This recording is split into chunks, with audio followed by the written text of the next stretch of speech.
Le bruit a claqué comme un coup de fouet dans l'air feutré du Laurent. Un son sec, net, impitoyable. C'était le son du vinyle qui cède, ce craquement spécifique d'une carte black qu'on plie jusqu'à la rupture. Ma mère, Béatrice, tenait les 2 morceaux de ma carte bancaire entre ses doigts manucurés, vernis d'un rouge sang de bœuf impeccable. Elle les a laissés tomber dans mon assiette à pain, sur la nappe en lin blanc immaculé. Les fragments ont atterri avec une insolence muette à côté de la motte de beurre salé.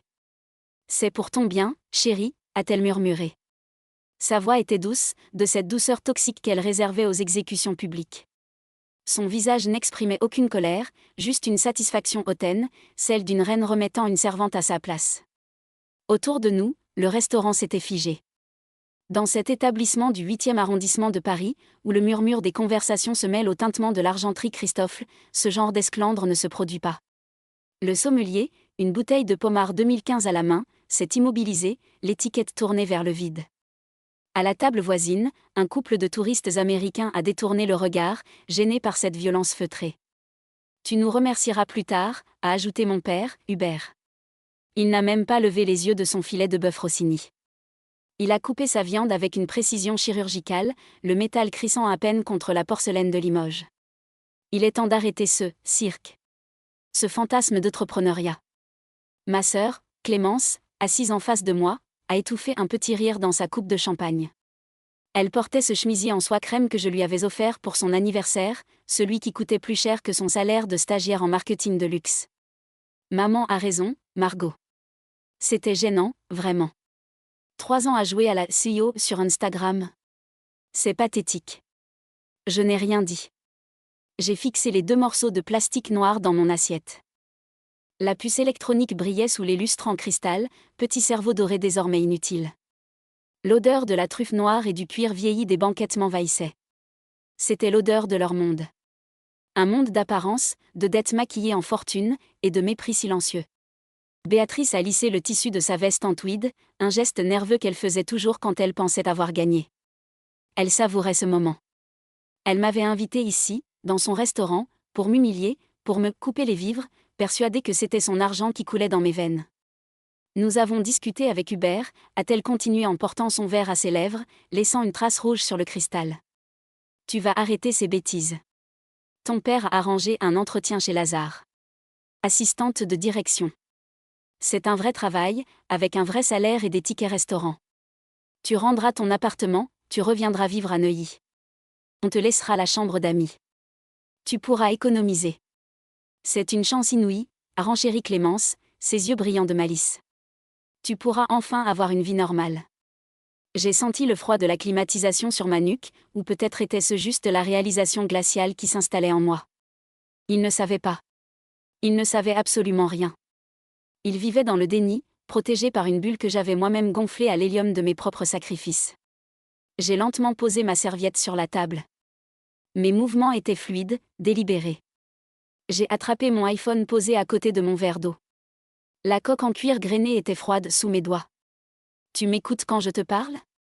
La voix de Béatrice a monté d'un demi-ton, perdant un peu de son vernis mondain.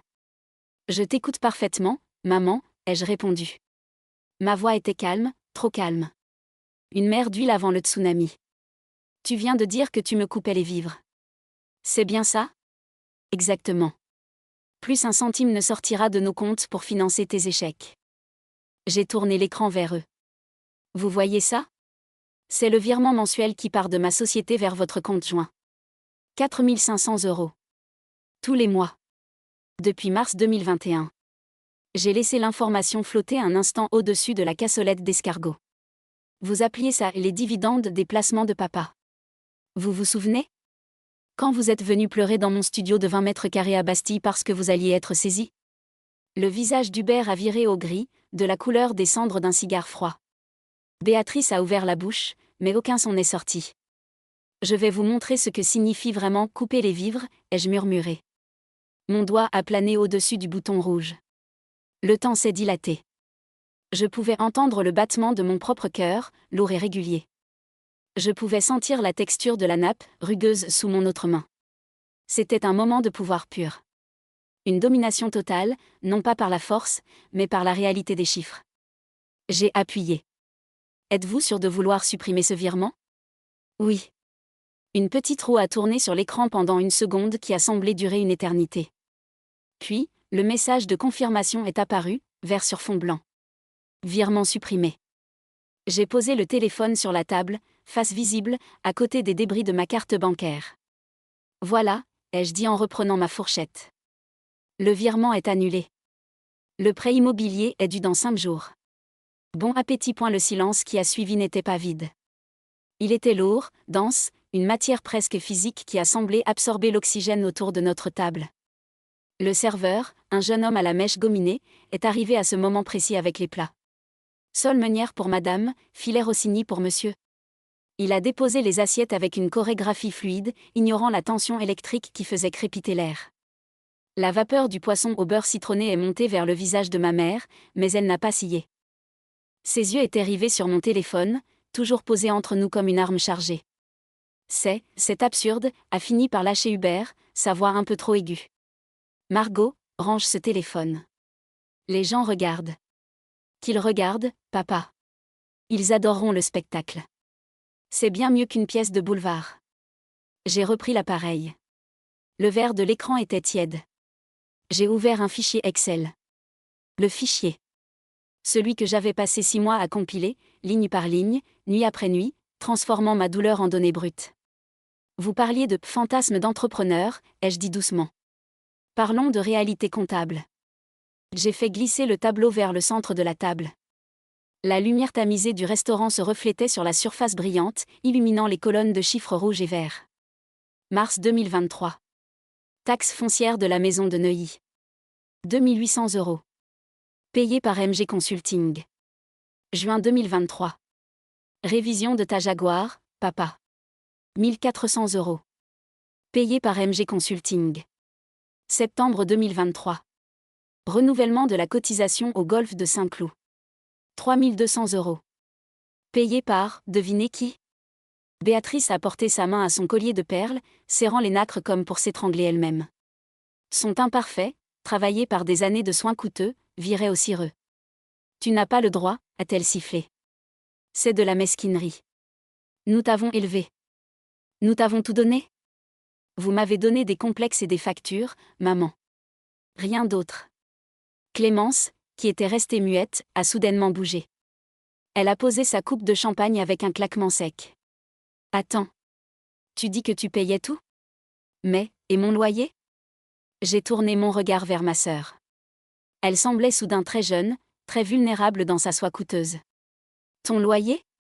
Je leur verse 1200 € par mois depuis que je suis revenue vivre à la maison.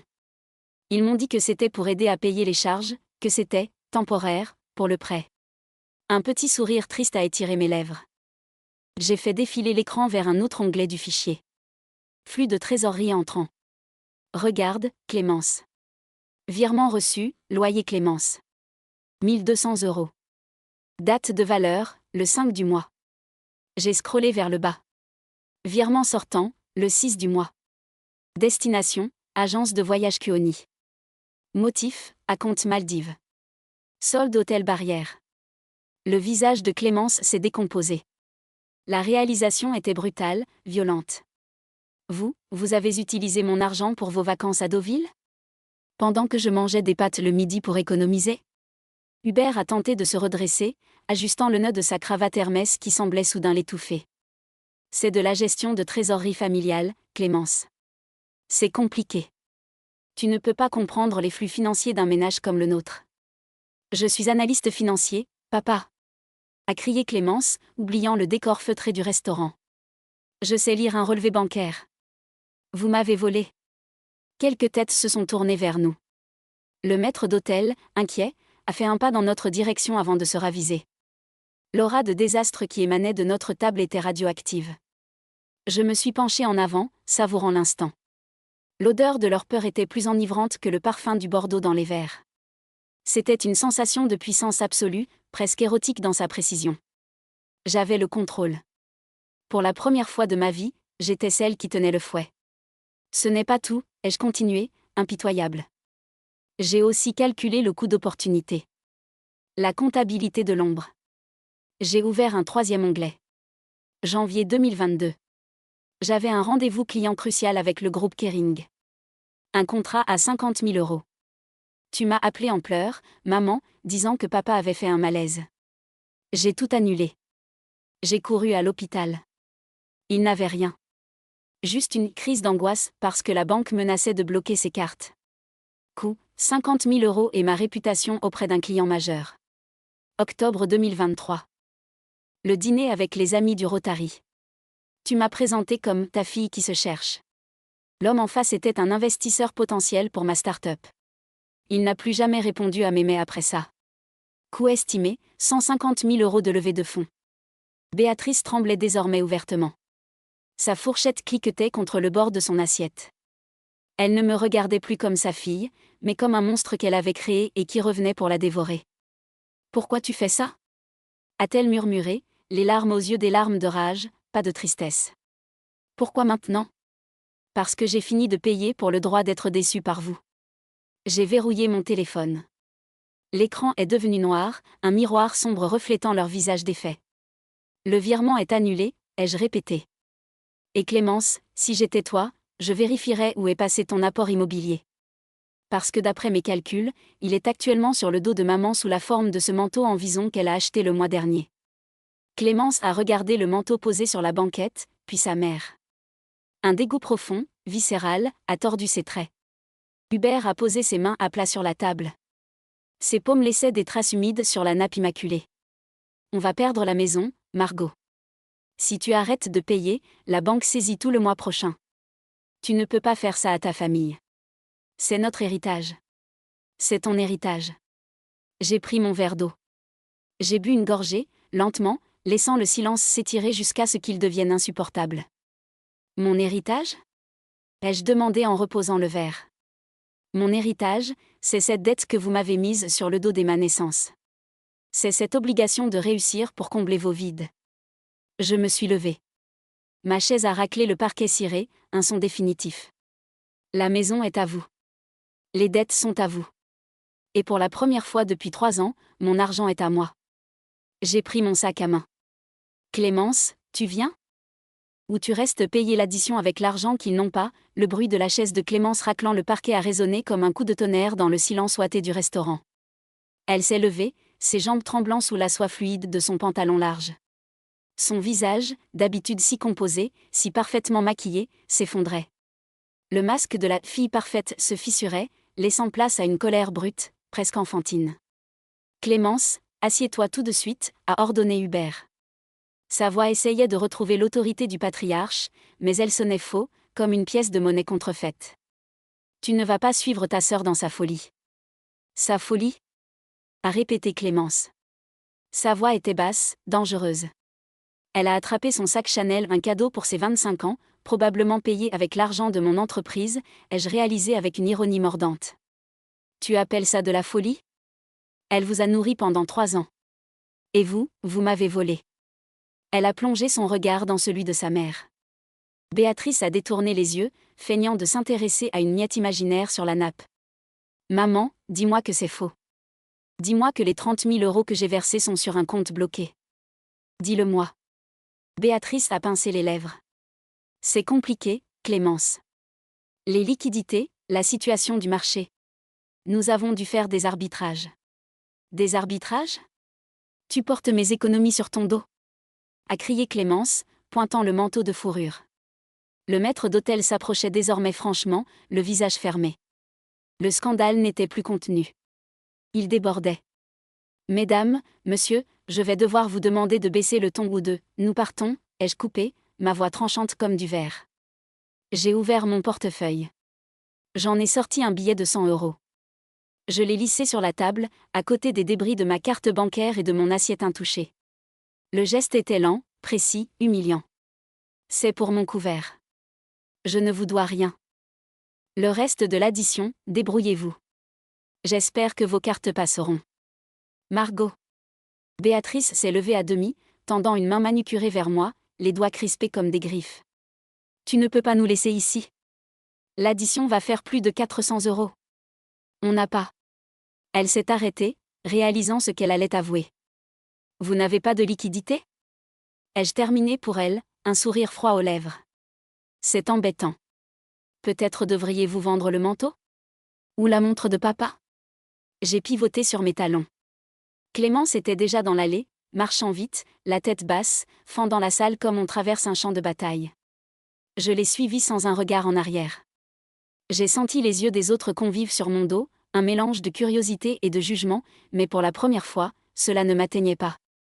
Je portais mon indépendance comme une armure. Nous avons franchi les lourdes portes tournantes et l'air glacé de l'avenue Gabriel nous a frappé au visage. C'était une nuit de janvier typiquement parisienne, humide et mordante. Les lumières des Champs-Élysées scintillaient au loin, indifférentes à notre drame. Clémence s'est arrêtée au milieu du trottoir, près d'un lampadaire en fer forgé. Elle a lâché son sac sur le bitume mouillé et a éclaté en sanglots. Pas des pleurs gracieux de cinéma, mais des hoquets profonds, qui secouaient tout son corps. J'ai rien, a-t-elle balbutié entre deux spasmes. J'ai plus rien, Margot. Mon apport, c'était 3 ans d'économie. Je voulais acheter ce 2 pièces au Batignolles. Ils m'ont tout pris. Je me suis approchée d'elle. J'ai posé mes mains sur ses épaules. Sous le tissu fin de son chemisier, elle était glacée. Respire, Clémence. Comment ils ont pu? On est leur fille.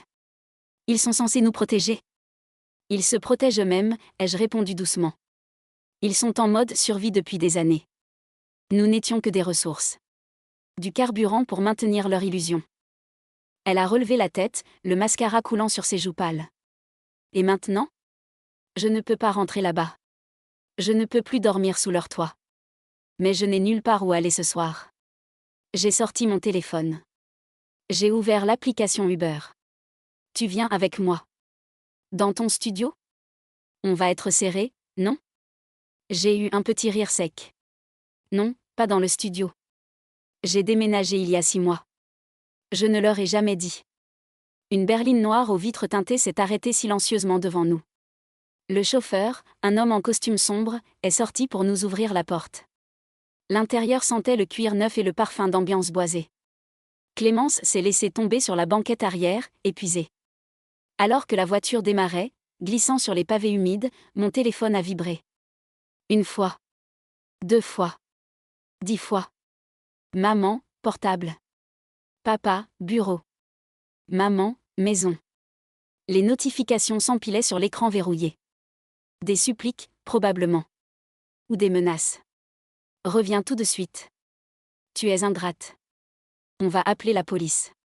J'ai regardé Clémence. Elle fixait mon écran, hypnotisée par la frénésie des appels. Ils paniquent, a-t-elle chuchoté. Ils doivent être en train d'essayer d'expliquer au serveur pourquoi leurs cartes sont refusées. Probablement. J'ai appuyé sur le bouton latéral. Le mode « Ne pas déranger » s'est activé. Puis, j'ai ouvert les paramètres du contact. Bloquer ce correspondant. Confirmation. J'ai fait de même pour Hubert. Le silence est retombé dans l'habitacle, seulement troublé par le bruit feutré des pneus sur l'asphalte. Clémence a sorti un mouchoir de sa poche et a commencé à essuyer son visage avec une violence contenue, comme pour effacer les traces de son ancienne vie. Tu savais? A-t-elle demandé soudainement, sans me regarder. Tu savais qu'il me volait? Je l'ai découvert en faisant l'audit complet il y a 2 semaines. Quand j'ai vu les entrées correspondant à ton loyer et les sorties vers leurs vacances. J'ai failli vomir. C'est là que j'ai décidé d'organiser ce dîner. Elle a tourné la tête vers moi. Ses yeux étaient rouges, mais il y avait une lueur nouvelle au fond de ses pupilles. Une lueur dure. Je ne veux plus jamais les voir. Alors on ne les verra plus. La voiture a tourné dans le marais, s'engageant dans une rue calme bordée d'immeubles haussmanniens. Nous étions loin de Neuilly. Loin des faux-semblants et des dettes masquées. C'est ici? A demandé Clémence en regardant par la fenêtre. Oui. C'est chez moi. Vraiment chez moi. J'ai payé la course avec mon compte professionnel, celui qui était florissant, celui qu'ils avaient méprisé. En sortant sur le trottoir, j'ai senti une légèreté vertigineuse. Je n'avais plus de parents, plus de passé, plus de culpabilité. J'avais une sœur brisée à reconstruire, et une entreprise à faire tourner. Clémence a frissonné dans le vent froid. J'ai enlevé mon blazer et je l'ai posé sur ses épaules. L'odeur de mon parfum santal et tendre l'a enveloppé. Allez, viens. On a du travail. Du travail? Oui. Demain matin, on va à ta banque. On bloque tout. On change tes mots de passe. On récupère ce qu'on peut. Et ensuite, je me suis arrêtée devant le digicode de l'immeuble en pierre de taille. Ensuite, on écrit notre propre histoire. Sans eux. J'ai tapé le code. La porte s'est ouverte avec un déclic satisfaisant. Nous sommes entrés dans le hall éclairé, laissant la nuit et les fantômes de notre famille derrière nous, sur le trottoir froid de Paris. Et la clé a tourné dans la serrure avec une lourdeur rassurante. J'ai poussé la porte en chêne massif et j'ai fait entrer Clémence dans mon monde. Ce n'était pas un grand appartement, rien à voir avec la maison familiale de Neuilly et ses 250 mètres carrés de silence glacial. C'était un 70 mètres carrés rue de Turenne, au cœur du Marais. Poutres apparentes, tomates anciennes au sol, une immense verrière d'atelier donnant sur une cour pavée. L'air sentait la bougie diptyque au figuier et le café froid. C'était l'odeur de mon indépendance. Clémence est restée sur le seuil, ses talons à la main, ses pieds nus sur le tapis berbère. Elle regardait autour d'elle comme si elle découvrait une autre planète. C'est à toi ? A-t-elle murmuré, sa voix cassée par les pleurs. C'est ma location, oui. Payée intégralement par mes soins. Pas d'aide, pas de prêt de papa, pas de garantie douteuse.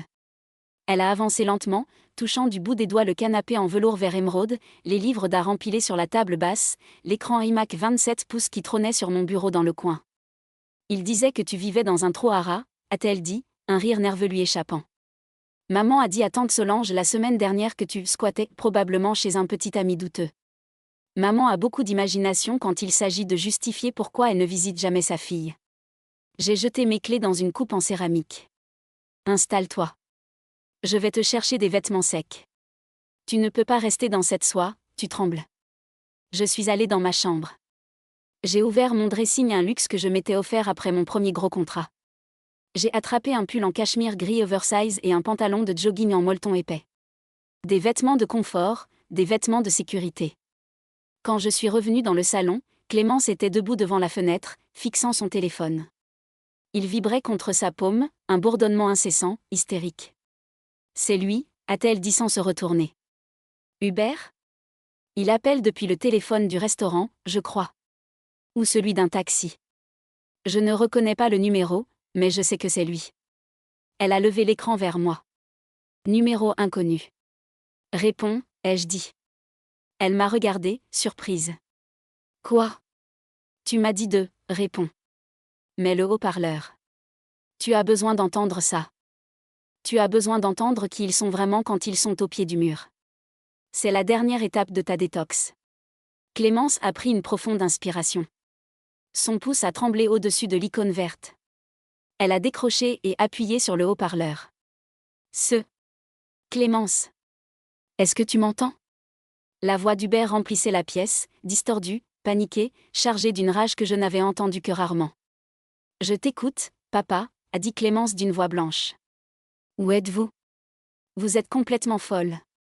Le patron du restaurant a menacé d'appeler la police. Tu te rends compte ? La police. Pour une note de 480 €. J'ai dû laisser ma Rolex. Ma submarinée en garantie. J'ai croisé les bras, adossé au mur de briques. La Rolex. Bien sûr. Celle qu'il avait achetée pour célébrer une affaire en 2018, l'année où j'avais dû payer leur taxe d'habitation en secret. Tu as laissé ta montre ?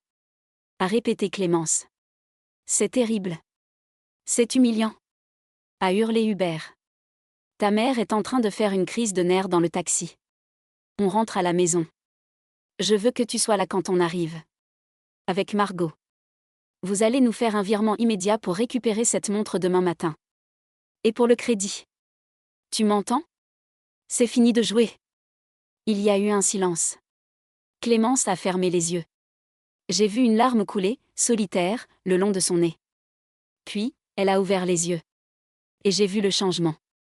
C'était subtil, comme une braise qui s'enflamme soudainement sous la cendre. Papa ? A-t-elle dit. Quoi ? Ta Rolex vaut 12 000 € sur le marché de l'occasion. J'ai vérifié le modèle l'année dernière pour l'assurance. Et alors ? C'est quoi ce délire ? Mon apport immobilier, celui que maman a arbitré pour ses vacances aux Maldives et son manteau, c'était 35 000 €. On en a déjà parlé. C'est de la gestion famille, ferme-la. Le cri de Clémence a fait vibrer les vitres. C'était un son guttural, primal. Ferme-la avec ta gestion. Tu n'es pas un gestionnaire, tu es un parasite. Tu as volé tes propres filles pour maintenir ton train de vie minable. Tu as laissé ta montre? Tant mieux. J'espère qu'ils la vendront. J'espère que tu perdras la maison. J'espère que tu devras travailler chez MC2 pour payer tes factures. Clémence, je t'interdis je ne rentre pas. Je ne rentre plus jamais. Oublie mon numéro. Oublie que tu as des filles. Tu as ta Rolex et ta femme en vison. Débrouille-toi avec ça. Elle a raccroché. Le silence est retombé, lourd, mais propre. Comme l'air après un orage. Clémence a regardé le téléphone dans sa main comme si c'était un objet étranger, sale. Puis elle l'a posé sur la table basse avec une délicatesse effrayante. Bloque-le, ai-je dit doucement. Elle a hoché la tête, a tapé sur l'écran, a fait le geste fatidique. Puis elle s'est effondrée sur le canapé, enfouissant son visage dans ses mains. Je me suis assise à côté d'elle. Je ne l'ai pas serrée dans mes bras tout de suite. J'ai attendu que les sanglots se calment. J'ai posé le pull en cachemire sur ses genoux. Tiens. Mais ça. On va commander des sushis. On va ouvrir une bouteille de vin, un vrai, pas celui qu'ils choisissent pour l'étiquette. Et on va faire un plan. Elle a relevé la tête, les yeux gonflés, le mascara ruiné. Un plan? J'ai souri, un sourire sans joie mais plein de détermination. J'ai ouvert mon MacBook Pro.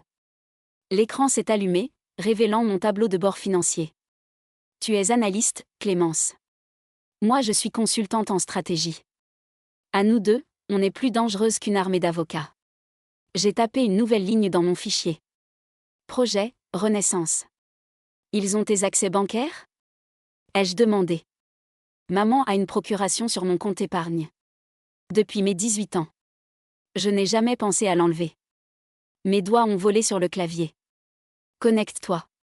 Maintenant. On vire tout ce qui reste. On change les codes. On révoque les mandats. Ce soir, avant minuit, tu n'existes plus financièrement pour eux. Clémence a pris le pull, l'a enfilé par-dessus sa tête. En ressortant, ses cheveux étaient en bataille, mais son regard était fixé sur l'écran. Elle a sorti son téléphone, a ouvert son application bancaire. Il reste 4 200 € sur mon compte courant, a-t-elle dit. Et, oh mon Dieu. Quoi? Il y a un mouvement en attente. Une demande de virement de 2 000 € initiée par Béatrice Dubois il y a 20 minutes. Ma mère. Même en pleine crise, dans le taxi du retour, elle essayait de siphonner ce qui restait. Annule-le, ai-je ordonné. Je ne peux pas, c'est en traitement. Alors on vide le compte avant que ça passe. Fais-moi un virement instantané de la totalité. Je te le rendrai en cash ou sur un nouveau compte demain. Vide-le. Laisse 0. Le doigt de Clémence a hésité une seconde. Juste une. La dernière seconde de l'enfant obéissante qu'elle avait été. Puis elle a appuyé. Virement effectué. Solde, 0 €. À cet instant précis, quelque part dans un taxi traversant Neuilly, une transaction allait échouer. Et la guerre était officiellement déclarée 6 mois plus tard. Juin à Paris. La lumière était différente, plus crue, révélant les détails impitoyables de la ville. Mais depuis le 3e étage de nos nouveaux bureaux, rue des Archives, la vue était immaculée. J'ai fait tourner mon fauteuil IMSS vers la baie vitrée. Le cuir souple a crissé doucement. Derrière moi, le silence de l'open space était studieux, seulement ponctué par le cliquetis rythmé des claviers. MG Consulting avait doublé de taille. Nous avions désormais 10 employés, une machine à café Jura qui coûtait le prix d'une petite voiture, et une réputation d'acier. La porte en verre dépoli de mon bureau s'est ouverte sans qu'on frappe. Seule une personne avait ce privilège. Clémence est entrée. Elle avait changé. Coupée au carré, ses cheveux blonds, autrefois bouclés et sages, étaient lissés en une ligne géométrique stricte. Elle portait un tailleur pantalon bleu nuit, cintré, et des escarpins qui claquaient sur le béton ciré avec une autorité nouvelle. Elle n'était plus la petite sœur fragile. Elle était ma directrice financière. Elle tenait une tablette à la main. Pas de sourire. Juste ce regard analytique qu'elle avait développé en reconstruisant sa vie, euro par euro. C'est tombé, a-t-elle dit. Elle a posé l'iPad sur mon bureau en chêne massif. L'écran affichait une page web familière, https://www.google.com/search.licitor.com, le site des ventes aux enchères judiciaires. J'ai regardé l'annonce. Vente sur saisie immobilière. Grande demeure bourgeoise, Neuilly-sur-Seine. 280 mètres carrés. Mise à prix, 1 200 000 €. Audience du 14 juin au tribunal judiciaire de Nanterre. La photo de la façade était granuleuse, prise un jour de pluie. Les volets étaient fermés. La glycine, autrefois la fierté de ma mère, semblait envahissante, mal entretenue. Ils n'ont pas tenu 6 jours, a commenté Clémence, s'asseyant sur le bord de mon bureau. Ils n'ont pas tenu 6 mois. Le prêt-relais ? Ai-je demandé, parcourant les détails juridiques. Refusé. Papa a essayé de faire jouer ses relations. Il s'avère que ces relations ne répondent plus au téléphone quand on n'a plus de Rolex au poignet et que les chèques de cotisation au golf reviennent impayés. J'ai zoomé sur la photo. C'était la maison de mon enfance. Le lieu de tant de dîners silencieux, de tant de jugements murmurés. Et maintenant, ce n'était qu'un lot. Le lot numéro 4. Tu sais qu'ils sont en bas ? A ajouté Clémence. Je me suis figée. Mon cœur a eu un raté, un vieux réflexe conditionné, une peur d'enfant. Mais je l'ai écrasé aussitôt. Qui ? Eux. Béatrice et Hubert. Ils sont à l'accueil. Ils essaient de forcer le passage depuis 10 minutes. Sarah, la réceptionniste, est en train de perdre patience. J'ai appuyé sur un bouton de ma console téléphonique. L'écran de sécurité s'est allumé, montrant le hall d'entrée en noir et blanc. Ils étaient là. Mon père portait son costume gris habituel, mais il semblait flotter dedans. Il avait maigri. Ses épaules, toujours si droites, étaient voûtées. Il gesticulait devant le bureau d'accueil, agitant une enveloppe Kraft. Ma mère était assise sur l'une des chaises design de la tente. Elle ne portait pas de fourrure. Juste un trench beige, froissé dans le dos. Elle tenait son sac sur ses genoux, les mains jointes, le regard fixé sur la porte de l'ascenseur comme une naufragée guettant un navire. Ils avaient l'air, petits. Terriblement ordinaires. Dépouillés de l'aura de terreur et de grandeur qu'ils avaient maintenue pendant 30 ans. Ils veulent nous voir ? Ai-je demandé. Ils disent qu'ils ont une proposition d'affaires. Hubert prétend qu'il peut apporter son expertise de consultant senior à notre structure. J'ai ri. Un rire bref, sans joie. Son expertise ? Celle qui a mené à la saisie de sa propre maison ? Clémence a croisé les bras. Sarah attend tes instructions. On appelle la sécurité ? Ou on les laisse monter pour, je ne sais pas, les achever ? J'ai regardé l'écran. J'ai vu ma mère sortir un mouchoir et tamponner ses yeux. C'était du théâtre. Je le savais. Elle savait qu'il y avait des caméras. Elle jouait la mère éplorée, la victime d'enfants ingrats. Non, ai-je dit. J'ai fermé l'onglet de la vente aux enchères. J'ai éteint l'écran de sécurité. On ne les fait pas monter. On ne descend pas. On ne fait rien. Rien ? L'indifférence, Clémence. C'est la seule punition réelle pour des gens comme eux. La haine, c'est encore un lien. La colère, c'est encore de l'attention. Je ne veux plus leur donner une seule seconde de mon temps, ni un seul centime de mon énergie. J'ai appuyé sur l'interphone. Sarah ? Dites à monsieur et madame de Valmont que la direction n'est pas disponible. Qu'elle ne le sera jamais. Et que s'ils insistent, vous appellerez la police pour harcèlement. Bien reçu, madame.